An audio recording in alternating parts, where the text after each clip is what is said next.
고린도전서 5장 19절로 22절까지 보겠습니다. 고린도전서 5장 19절로 22절. 성령을 소멸하지 말며 예언을 멸시하지 말고 범죄 헤아려 좋은 것을 취하고 악은 어떤 모양이라도 버리라. 아멘. 할렐루야. 할렐루야. 우리 그리스도인들에게 주신 하나님의 놀라우신 은혜와 축복이 있다고 하면은 거룩하신 성령께서 우리 안에 또 우리 곁에 우리 함께 하신 은혜를 우리에게 주신 줄로 믿습니다. 이 거룩한 성령께서는 지금 이 순간에도 우리 안에 거하시면서 끊임없이 우리의 신앙의 삶을 돕는 일을 하고 계십니다. 이 돕는다는 이 말이 파라클레토스라는 말을 쓰는데 돕는 분입니다. 우리의 신앙을 끊임없이 도와주면서 우리가 믿음의 삶을 온전히 살아가도록 도와주신 분이 바로 성령님이십니다. 성경을 먼저 한 거 봅니다. 고린도전서 3장 16절을 한번 읽고 넘어 시작. 너희는 너희 하나님의 성전인 것과 하나님의 성령이 너희 안에 계신 것을 알지 못하느냐. 성령이 이 중간에도 우리 안에 늘 거하시면서 우리 마음을 감화감동하고 계십니다. 그래서 우리의 신앙생활을 활발히 할 수 있도록 도와주시고 적극적으로 할 수 있게끔 도와주시고 내 마음속에 구원의 확신을 가지고 열심을 다해 줄 섬기도록 우리 마음을 이끌어 주기도 하고 또 영적인 새로운 힘과 권능을 우리에게 주어서 맡은 사명을 잘 감당하도록 인도해 주시고 또 삶 속에 여러 가지 환난과 고난과 역경과 시련이 다가와도 이길 만한 힘을 우리에게 주시고 감당할 만한 힘도 주신 분이 성령이신 줄로 믿습니다. 우리 안에 계신 성령님을 믿으시길 바랍니다. 찬양할까요? 성령이 계시네 할렐루야 함께 하시네 좁은 길을 걸으며 밤낮 기뻐하는 것 주의 영이 함께 함이라. 할렐루야. 영원토록 주님 우리와 함께 하는 줄로 믿습니다. 성경을 보게 되면 성령님을 여러 가지로 상징을 하고 있습니다. 때로는 불 같은 성령, 바람 같은 성령, 생수 같은 성령, 또 때로는 기름과 같은 성령, 인과 같은 성령, 이렇게 성령을 상징적으로 표현하고 있습니다.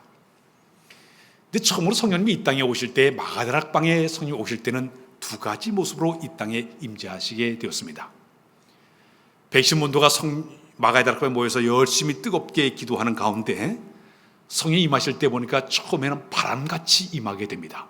슉 하는 바람 소리가 들리는 거예요. 성령님은 눈으로 볼 수 없지만 청각을 통해서 성령님이 임재하신 것을 그들이 깨닫게 만들었습니다. 성령은 우리 눈에 보이지 않아요. 우리가 바람이 눈에 보이지 않지만은 여기 흔들리는 걸 보면서 이 안에 바람이 있는구나 느끼는 것처럼 성령님은 청각을 통해서 역사하시면서 현상을 나타내는 보여가지고 성령이 함께 하신 것을 그들에게 슉 하는 바람 속을 통해서 그들의 성령의 임재를 알리셨습니다. 두 번째 그들이 이렇게 보니까 하늘로부터 불덩어리 하나가 내려오는 거예요. 근데 이 불덩어리가 갑자기 120개로 다 쪼개지더니 각 사람 머리모래 임하신 것을 그들의 눈을 통해서 바라보게 됐습니다. 처음엔 귀를 통해서 성령의 임재를 느꼈는데 두 번째 눈을 통해서 성령의 불길을 통해서 임재하신 것을 그들이 발견하게 되었습니다. 성령이 임하게 되다 갑자기 그들에게 엄청난 변화인데 갑자기 성령의 말하게 하심을 따라 그들이 막 방언하기를 시작했다고 얘기하고 있습니다. 초대교회에서 임하신 그 성령님은 바람과 같이 불같이 임하시면서 그들이 성령과 함께 하신 것을 그들에게 증거로 보여주었습니다. 자, 그런데 우리 예수님은 이 땅에 오셔서 우리 예수님도 세례 요한에게 세례를 받으시고 요단강에 세례를 받으시고 육지로 올라오셨습니다. 근데 우리 예수님께 임하신 성령님은 전혀 다른 성령님이 임하시고 계세요. 어떤 기름이나 바람이나 불같이 임하신 것이 아니라 동물, 비둘기가 임하게 됩니다. 비둘기 같은 성령께서 우리에게 임재하신 것을 모든 사람들이 바라보게 되었습니다. 비둘기는 크게 나누면 두 가지의 비둘기가 있습니다. 첫 번째 비둘기는 우리가 흔히 볼 수 있는 집 비둘기입니다. 이 집비둘기는 피존이라는 말을 쓰고 있는데요, 아주 이 집비둘기들은 사교성이 얼마나 강한지 몰라요. 사람들과도 잘 어울리기도 하고, 뭘 주게 되면 아주 잘 따르기도 하고, 먹는 모습은 얼마나 개걸스럽게 잘 먹는지 몰라요. 그리고 번식력이 강해가지고 순식간에 그냥 많은 그 떼를 만드는 것이 이 집비둘기의 하나의 모습입니다. 자, 근데 또 하나 비둘기인데 이건 산비둘기예요. 이 비둘기는 영어로 도브란 말을 쓰고 있는데, 여기는 이 산비둘기는 집비둘기와 전혀 다르게 고상하고 아주 민감한 그런 비둘기입니다. 전에 보니까 우리 이 마당에도 산비둘기 2마리가 와가지고 계속 이렇게 있던 것을 봤는데 어느 날 갑자기 사라져 버렸어요. 근데 이 산비둘기의 그 모습을 보게 되면은 아주 사람들을 즐겨하는 새가 아닙니다.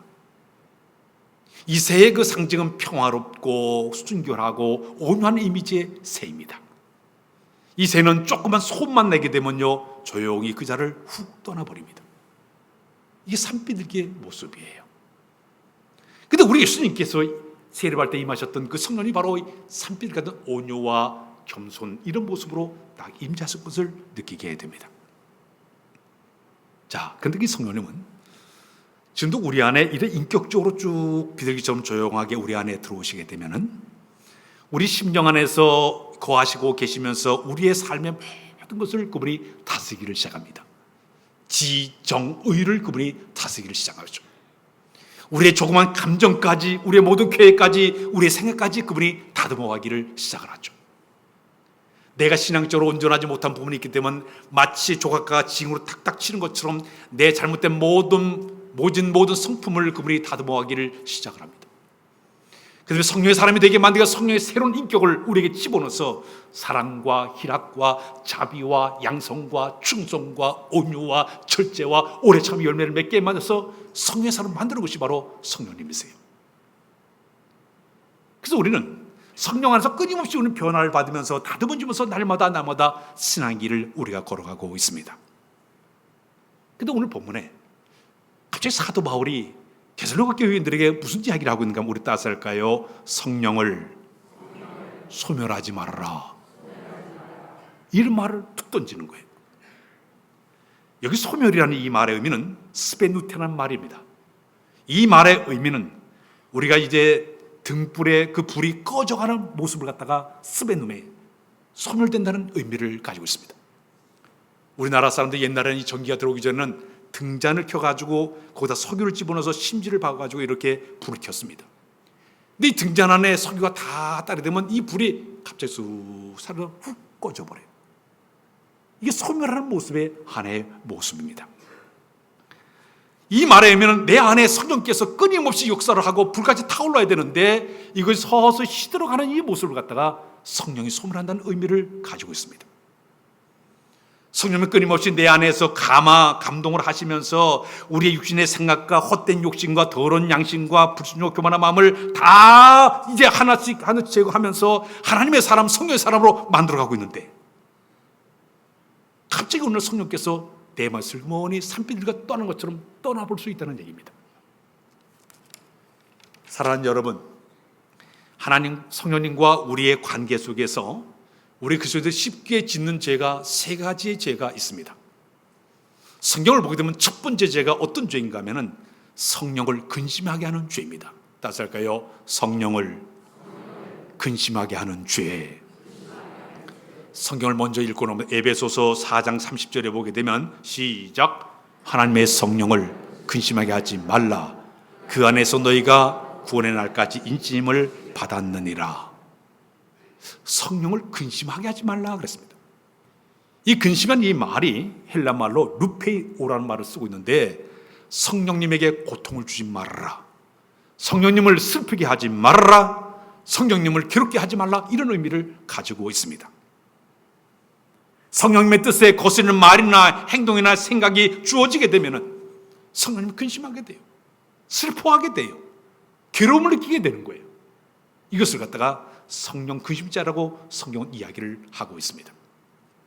두 번째 죄가 있습니다. 성령 회방죄입니다. 따라서 할까요? 성령 회방죄.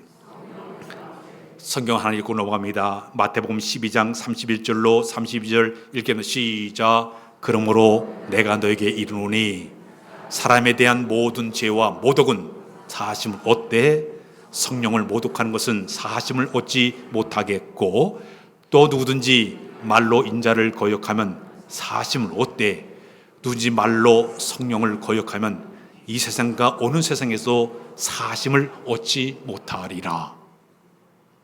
사랑하는 여러분, 여기 보면 용서받을 죄가 있고 용서받지 못할 죄를 이야기하고 있어요.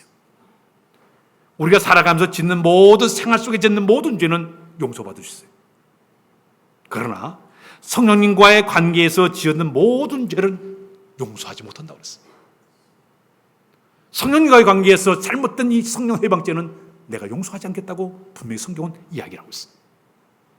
이것이 바로 성령 해방죄, 모독죄 속에 들어가 있습니다. 마지막 죄가 바로 뭐냐면 아까 얘기했던 성령 소멸죄예요. 따라서 할까요? 성령의 소멸죄.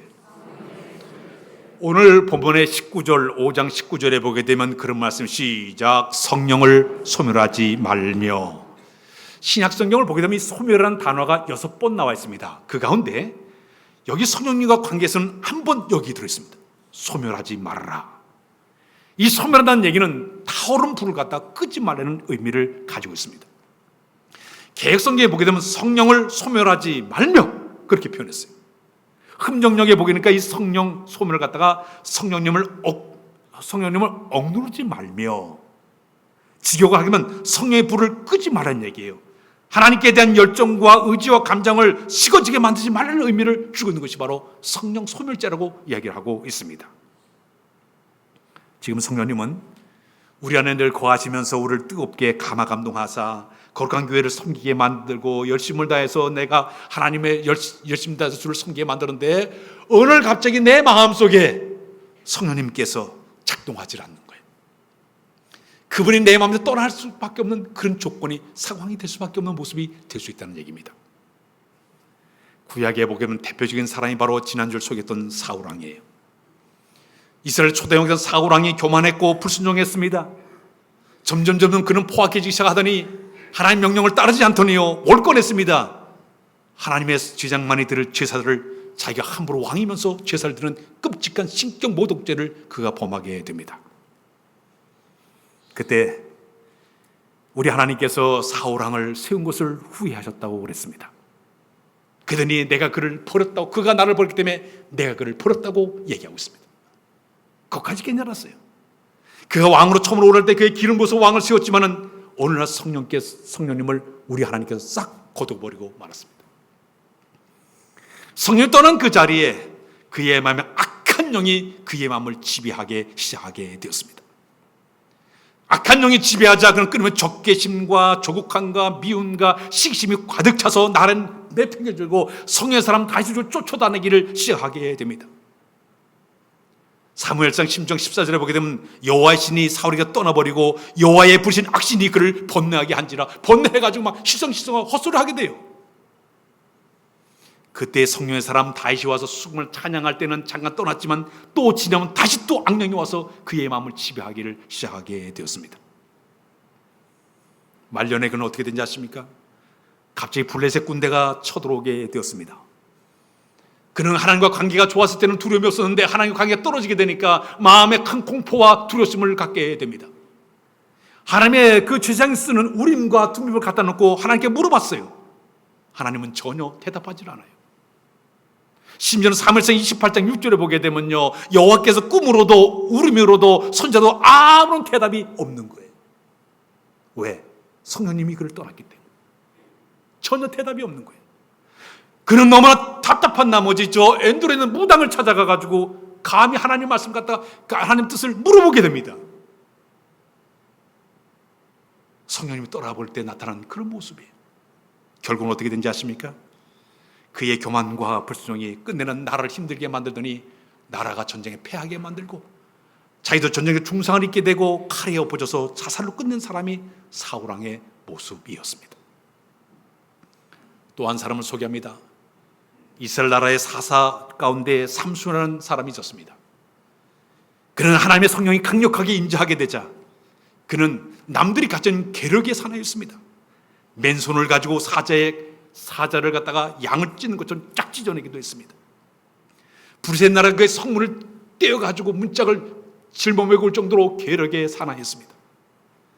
나귀 특비 하나를 가지고 브레셋 군대 2,000명을 떼놓을 정도로 상당한 괴력의 사나이였습니다. 하나님은 성령을 통해서 그에게 이 괴력의 영적인 권세와 힘을 그에게 주었습니다. 그 나라를 살리기 위해서 그에게 준 하나님의 선물이었습니다. 그러나 이 삼손은 들리는 여자의 꾀임에 빠지기 시작하더니 나신의 계명을 하나둘씩 버리기를 시작을 하게 됩니다. 여자와 가까이 하게 되었죠. 시체를 가까이 하게 되었죠. 독주 술을 마시게 되었죠. 마지막 하나 남아있는 것이 머리를 자르는 순간 그의 영적인 힘이 떠나버리고 말았습니다. 그자 블레셋 사람들이 꼭꼭 묶어가지고 끌어다가 어떻게 하지 않습니까? 두 눈을 뽑아내버리고 짐승이 이끈 연자맷돌을 굴린 자리까지 떨어지게 만들었습니다. 그는 성령의 사람이었지만은 그가 게임에 빠져가지고 그 영적인 힘이 다 빠져버리게 되니까요. 부끄러운 일을 당했어요. 두 눈이 뽑힌 채로 연자맷돌을 굴린 자리로 떨어지더니 끝내 집이 무너져 그는 죽음을 당하게 돼요. 성령님의 임재를 갖다가 관리하지 못했기 때문에 그런 일이 되고 말았습니다. 성경을 한 것 보겠습니다. 히브리서 6장 4절로 6절을 한번 읽고 시작. 한번 빛을 받고 하늘의 은사를 맛보고 성령에 참여한 바가 되고 하나님의 선한 말씀과 내세 능력을 맛보고도 타락한 자들은 다시 새롭게 하여 회개할 수 없나니 이는 그들이 하나님의 아들을 다시 십자가에 못 박아 드러내놓고 욕되게 함이라. 우리 교회 생활하다 보면 다 한번 성령의 조명도 받기도 합니다. 은사도 받기도 합니다. 성령의 역사에 참여하기도 합니다. 선한 말씀을 다 듣기도 합니다. 내세 능력도 맛보면서 우리의 신앙생활 잘할 수 있어요. 그러나 성령이 충만할 때는 이 믿음이 있지만은 성령이 떠나버리게 될 때는 타락할 수밖에 없는 이런 모습이 되게 된다는 얘기입니다. 성도의 모습을 보면 어떤 날 그렇게 신실하게 신앙생활을 자던 사람이 갑자기 변화된 사람들을 많이 봐요.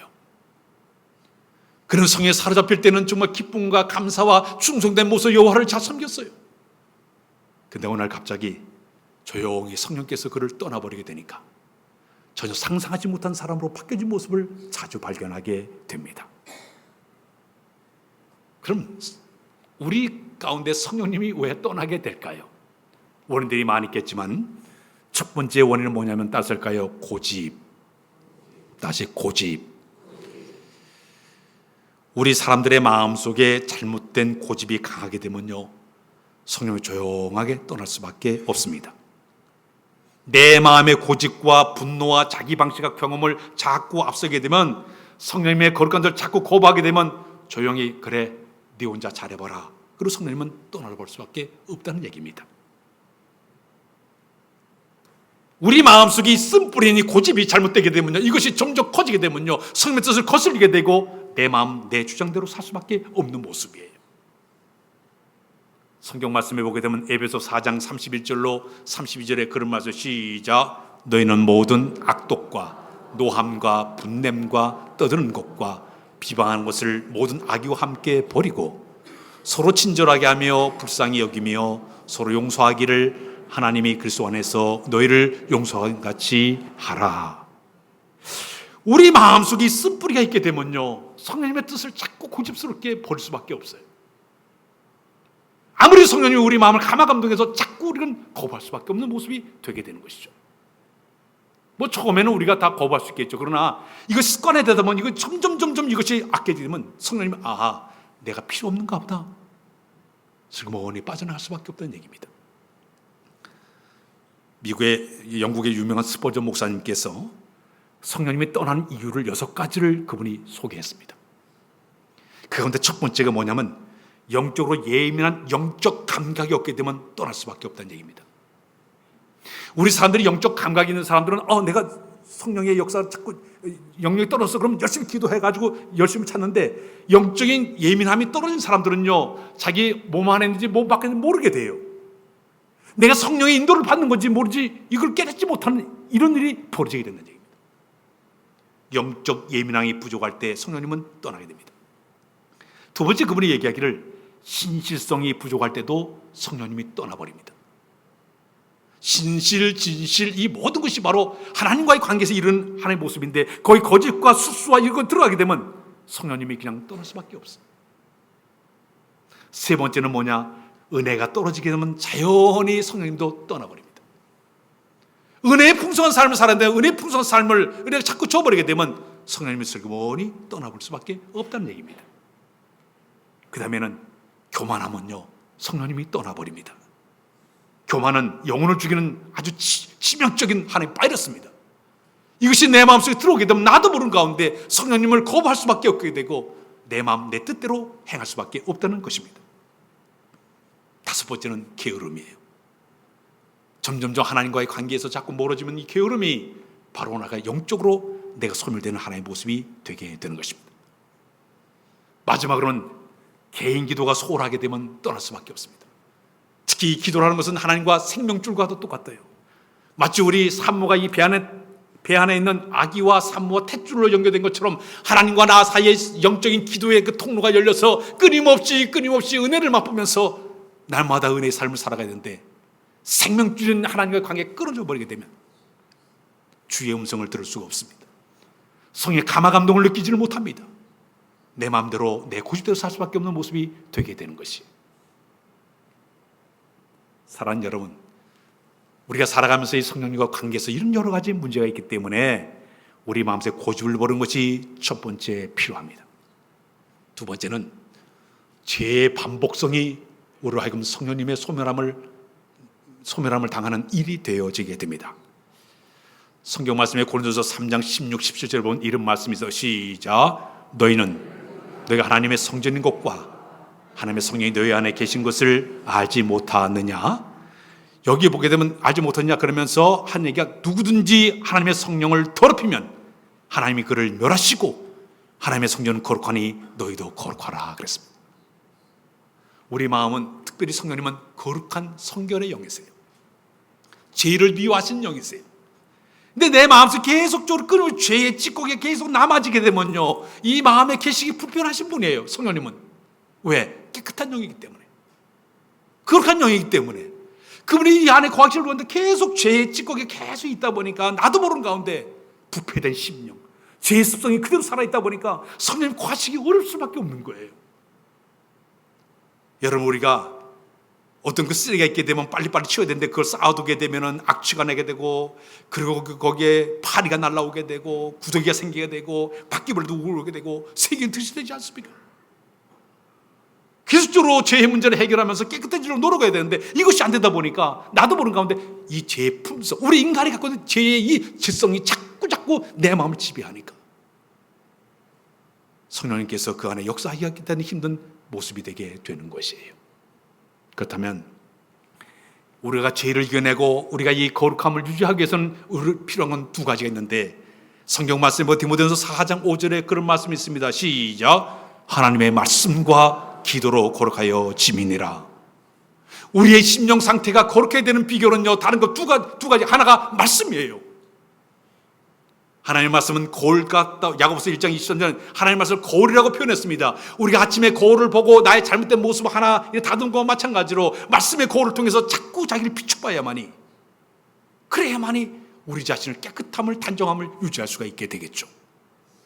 더 나아가서는 하나님의 거룩한 말씀은 낯선 거미, 히브리서 4장 10절에 낯선 거미라고 했습니다. 그 말씀이 내 심령 속에 들어와서 잘못된 부위를 자꾸 수술해가지고 잘라내고 암을 도려내야만이 내가 건강한 모습으로 살아가야 되는데 말씀이 이 안에 들어오지 못하니까 말씀대로 살지 못하는 일이 벌어지게 되는 거예요. 주의 거룩한 말씀이 내가 거룩함을 유지하는데 첫 번째 방법이 될 수 있고, 두 번째가 바로 기도입니다. 기도 생활이라는 것은, 특히 기도는 영적 호흡이라고 우리가 잘 알고 있지 않습니까? 우리가 숨을 쉴 때 밖으로 뿜어내고 들숨과 날숨이 있습니다. 기도 생활이 잘 된 사람은 날숨, 바깥으로 자꾸 내 속에 있는 죄성, 내 모든 죄를 자꾸 뿜어냅니다. 뿜어내요. 죄의 모습을 자꾸 뿜어내요. 그 다음에 하나님의 신령 것을 자꾸 심령을 채워갑니다. 그러니까 그 영혼이 신선하고 그 영혼 자체가 거룩함을 유지하게 되는 것이죠.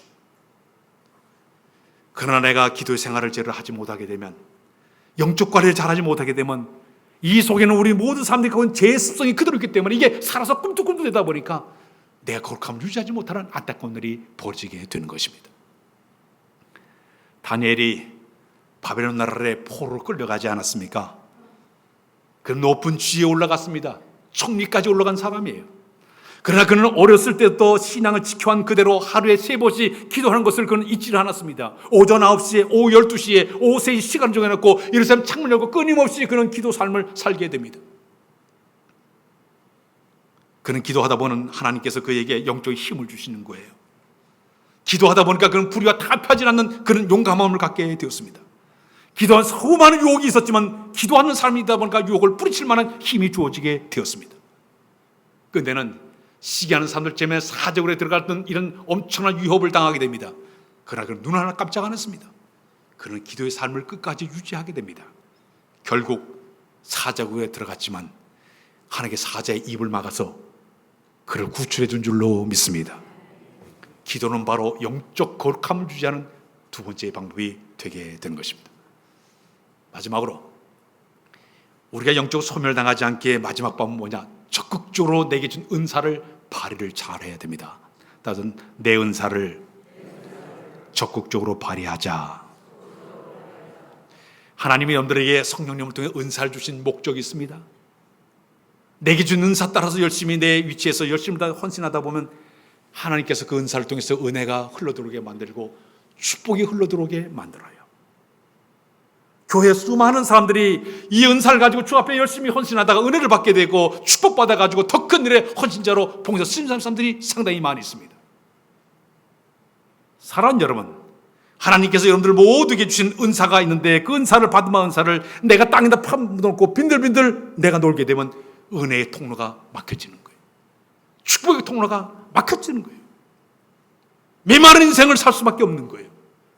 그러나 받은 은사를 내가 깨달아서 그 은사 따라 주님 앞에 거룩하게 신실하게 믿음으로 헌신하고 봉사하고 충성하다 보면 그 은사를 통해 하나님의 신령한 은혜가 우리 가운데 주어지게 될 줄로 믿습니다. 주의 축복이 우리가 흘러들어오게 될 줄로 믿습니다.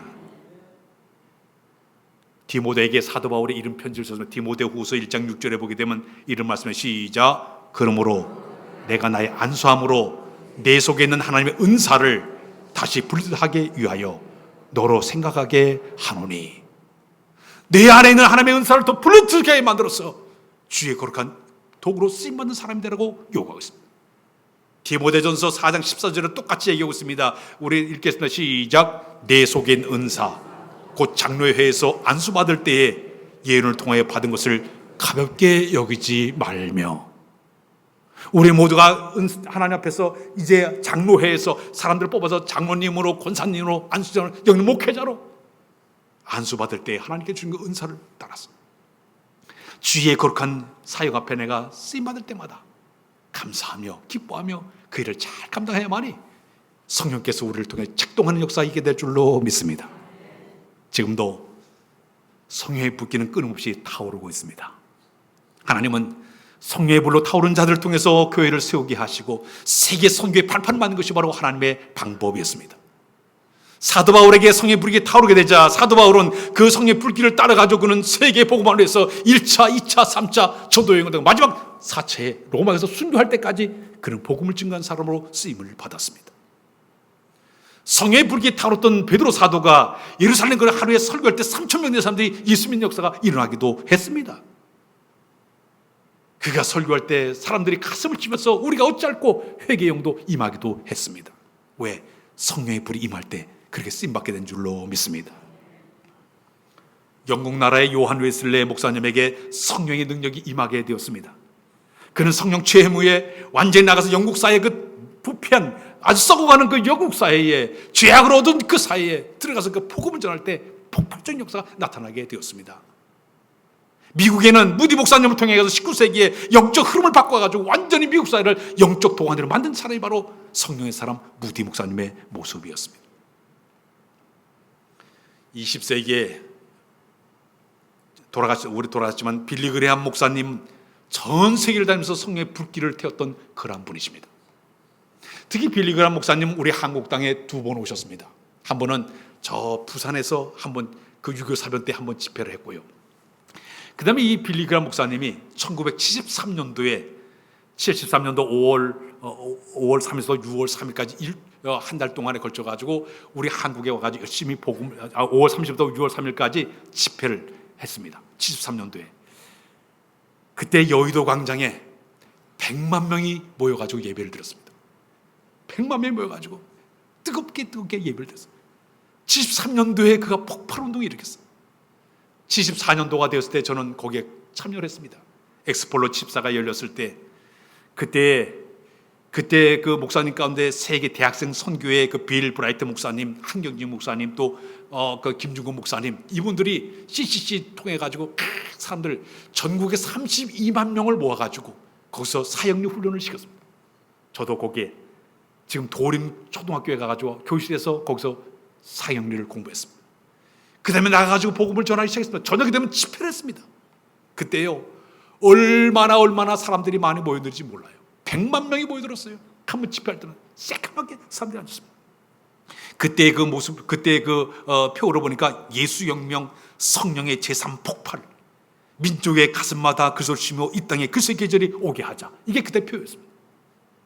그때 그 노래 가운데 지금 기억나는 건 성령의 계절이 오고 있다. 결의의 가슴마다 빗줄마다 구원의 새 소망 싹이 드는 성령의 계절이 오고 있다. 뜨거웠어요. 그때 이 빌리 그람 목사님의 이 집회를 통해서 코미디언 곽규선 그 사람이 나와가지고 가서 간증하기도 하고요. 조영남이라는 그 젊은 그 군에 있던 그 친구가 김장한 목사님 앞에 가서 찬송 부르다가 뽑혀가지고 미국 가가지고 공부해 목사님까지 되지 않았어요. 트리니티 신학 공부하게 만들고.